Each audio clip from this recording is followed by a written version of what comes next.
말씀은 마태복음 14장 13절에서 마지막 36절까지의 말씀입니다.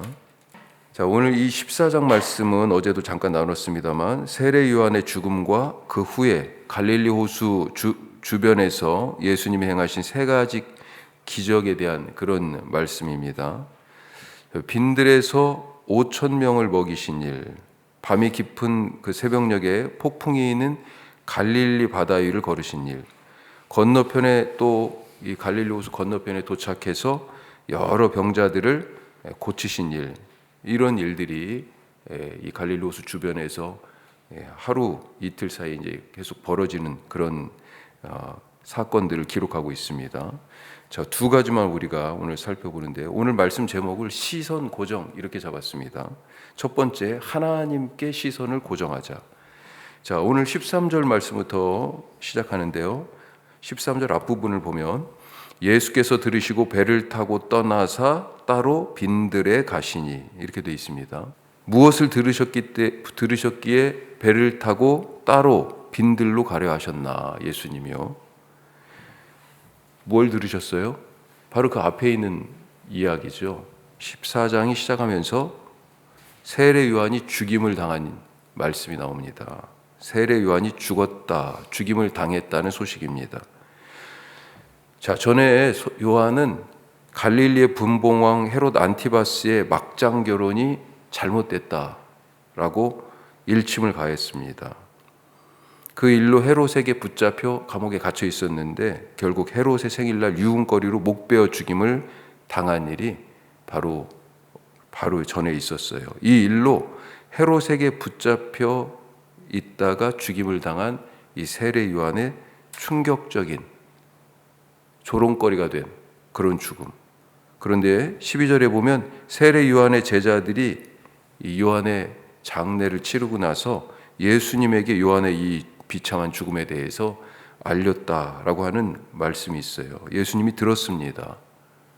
이미 예수님도요, 이 갈릴리에서 헤롯 안티바스에 의해서 헤롯이 예의주시하는 그런 인물이 되었어요. 분명 요한을 죽였는데 예수라는 자를 통해서 요한이 하던 일이 계속되고 있는 것에 대해서 이 헤롯은 심기가 불편했습니다. 그 이야기가 14장 1, 2절에 나오고 있어요. 죽은 요한이 살아난 건 아니냐 이렇게 생각할 정도로 예수님에 대해서 헤롯이 지금 경계하고 있는 모습입니다. 여차하면 헤롯은 요한처럼 예수님을 죽일지도 모릅니다. 그래서 예수님도 일단 몸을 피하기 위해서 헤롯의 통치 지역인 갈릴리를 벗어나 빈들로 가셨던 것 아닌가. 자, 그런 생각들을 하게 될 수 있는데 그 정확한 이유를 이후의 장면에서 사실은 찾을 수 있습니다. 자, 하여튼 예수님이 이 갈릴리 헤롯의 지근거리에서 벗어나 빈들로 가시기 위하여서 따로 홀로 배를 타고 가셨는데, 그런데 사람들이 이 예수님을 사람들도 주시하고 있잖아요. 여러 마을에서 나와가지고 배를 타고 가시는 예수님을 걸어서 이 사람들이 예수님을 따라 예수님에게 왔습니다. 빈들로 가신 목적이 분명히 있으실 텐데, 그래서 지금 잠깐 그 목적은 접어두고 몰려든 사람들 때문에 이들을 먼저 대하시는 예수님을 우리가 볼 수 있습니다. 우선 이 사람들이 온 이유는 목적이 있었어요. 필요가 있어서 예수님을 지금 향해서 왔거든요. 병을 고쳐주셨습니다. 그런 일들이 먼저였던 거죠. 자, 그리고 나서 그 유명한 오병이어 사건으로 배고픈 사람들을 먹이십니다. 자, 그리고 나서 이제 사람들을 다 흩어 보내시고 제자들까지, 심지어 제자들까지 배에 태워가지고 건너편으로 보내시고는 다시 혼자 남으셨습니다. 자, 무엇 때문에 이렇게 빈들로 그때도 앞에서도 나갔고 이렇게 일을 다 하고 사람들을 다 우선은 필요를 채워주셔서 다 돌려보내고 따로 혼자 있는 시간과 장소를 만드셨을까? 23절에 그 이유가 나와 있습니다. 23절 같이 합니다. 무리를 보내신 후에 기도하러 따로 산에 올라가시니라. 저물매 거기 혼자 계시더니 기도하려고 가신 거예요. 이유가 여기 분명히 나옵니다. 하나님께만 시선을 고정하려고 하신 것입니다. 하나님의 뜻을 확인하고 싶으셨던 거예요. 나중에 밤 사경에 무리를 걸으시게 되는데, 이 밤 사경에 갈릴리 바다 위에서 그때 폭풍 때문에 고생하던 제자들에게 나타나셨으니까 해 지고 나서 지금 헤어져서 따로 되시고 밤 사경이 언제냐면요, 유대인들은 밤을 4시간으로 나눕니다. 그래서 1경, 2경, 3경, 4경 6시부터 새벽 6시까지 12시간을 넷으로 나누니까 3시간씩이에요. 밤 사경은 새벽 3시에서 6시 사이, 그때 상당한 시간을 지금 기도하신 거예요. 밤이 시작될 해질녘 무렵부터 해가지고 다시 해가 뜰 그때까지라고도 볼 수 있습니다. 올해 우리 나의 골방에 들어가자. 나의 골방에 들어가자. 그렇게 나의 실천 주보에도 계속 써 있죠. 나의 골방에 들어가기로 했습니다. 천국의 일꾼으로 하늘 씨앗이 되거나 하늘 씨앗을 심는 그런 일을 하는데, 그러기 위하여서는 기도하는 데서부터 시작한다. 나의 골방에 들어가는 데서부터 시작한다는 것입니다. 기도하지 않으면 왜 이 일을 하는지 방향을 잃고, 기도하지 않으면 맡겨주신 일을 할 힘과 지혜를 잃습니다. 기도는 하나님께 시선을 고정하는 일입니다. 지금 세상에서 벌어지고 있는 일, 무슨 일이 벌어지고 있는 것입니까? 포악한 헤롯의 손에 모든 사람들이 생각하기를 예언자다, 하나님이 우리를 위하여 보내신 마지막 때에 약속한 그 엘리야다, 심지어는 어떤 사람들은요 메시아 아닌가, 이렇게까지 주목하고 사람들이 관심을 갖고 사람들이 따르고 몰려들던, 그러니까 사실은 대중적 지지와 인기까지도 있었던 거죠. 그런 세례 요한인데도 불구하고 헤롯의 손에 파리 목숨처럼 그의 생일 잔칫날 유흥거리로 쟁반에 목이 잘려서 담겨서 조롱거리가 되어서 그렇게 왔어요. 그렇게 파리 목숨처럼 죽임을 당했습니다. 세상이 바로 그거예요. 정말 폭풍 속의 배와 같은 그런 인생 아니겠습니까?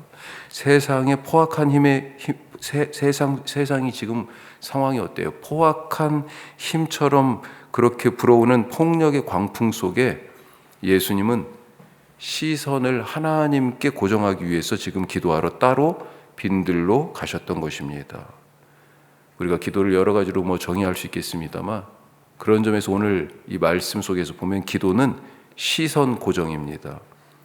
기도하지 않으면 하나님이 안 보이고, 하나님의 말씀도 안 들리고, 하나님의 뜻도 알 수 없습니다.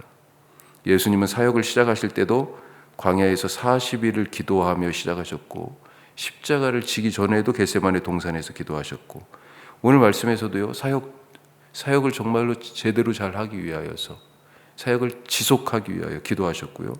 그리고 십자가 위에서도 죽어가면서도 기도하셨습니다. 기도하지 않으면 아무것도 할 수 없다. 숱하게 설교로 말씀을 들었습니다만 정말로 기도하는 그런 나의 삶, 그런 하루가 하나님께 시선 고정하는 우리 모두가 될 수 있기를 간절히 바랍니다. 자, 두 번째로 예수님께 시선을 고정하자. 예수님이요, 하나님께 시선을 고정하려고 기도했어요.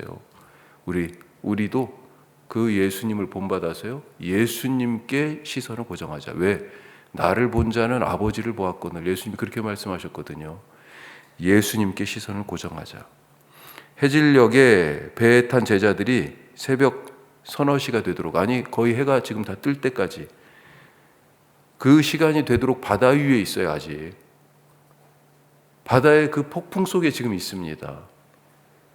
예수님은 그 시간에 기도했는데요, 이 제자들은요 그 시간에 계속 바다에 있었던 거예요. 평생을 뱃일을 하면서 잔뼈가 굵은 어부 출신 제자들도 함께 있는데 이들도 감당할 수가 없습니다. 폭풍이 너무 심해요. 그때 마침 바다를 걸어오시는 예수님을 봤으니까 시간도 그렇고 상황도 그렇고 이제 기진맥진 힘도 다 빠지고 그래서요 유령이다 깜짝 놀랄만 했죠.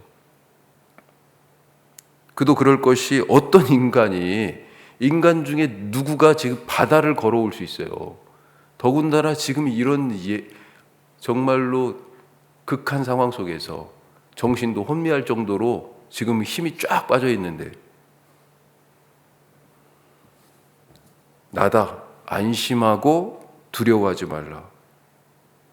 무서워하는 제자들에게 예수님 말씀하시고요. 베드로가 이 예수님의 음성을 듣고 아직도 확신이 안 서지요. 그래서 만약 예수님이라면 나에게 명령해서 물 위로 오라고 하십시오. 요구하죠. 예수님이 지체 없이 오라고 하시자 베드로가 배에서 내려서 물 위를 걸어 예수님에게 갑니다.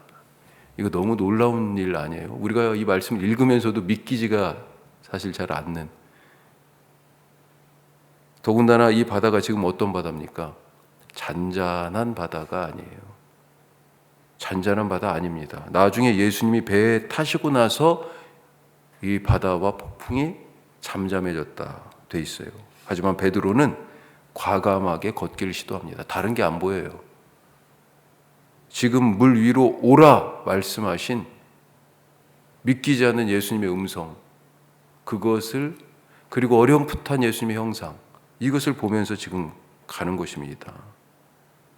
폭풍과 파도, 아무것도 안 보이는 이 밤, 그리고 물, 그냥 물도 아니에요. 파도가 그렇게 넘실넘실 그 물 위, 이 모든 것들, 이건 물 위를 걷기 위한 불가능한 조건들이에요. 지금까지 물 위를 걷는다 이런 일은 듣도 보도 못했습니다. 그래서 베드로의 경험과 지식을 모두 동원해서 계산했다면 물 위를 걷는 일은 불가능한 일이죠. 베드로가 물 위를 걸을 수 있었던 유일한 이유, 예수님께만 시선을 고정했기 때문이다. 왜냐하면 그 후에 물에 빠졌잖아요. 그 차이가 뭐라고 돼 있어요? 30절 앞부분에 바람을 보고 무서워 빠져가는지라. 차이는 바람을 보고밖에 없어요. 보고. 둘 사이의 유일한 차이, 시선이 어디에 있느냐. 나는 오늘 무엇을 바라보고 있습니까? 시선을 예수님께 고정하실 수 있길 바랍니다. 나에게 상처를 줬던 사람들 아직도 바라봅니까? 시선을 예수님께 고정해야 되는데 그걸 보고 있어요. 내가 실패했던 일을 바라보는 거예요? 아니면 이 일을 할 수 없는 어떤 상황들, 조건들을 바라보는 것입니까? 시선을 예수님께 고정하는 그런 하루가 됩시다. 예수님은 나의 지식과 경험과 감정 그 밖에 계십니다. 감정에 휩싸여 있으면 다른 게 안 보여요. 모든 일이 다 그렇게 보이는 거고요. 내가 맞다고 생각하는 그 지식, 해봐서 안다라고 하는 경험, 그것들에 붙잡혀 있으면 다른 게 안 보이죠. 다른 가능성이 전혀 보이지가 않습니다. 그 틀로는 예수님이 유령으로밖에 안 보이는 거예요.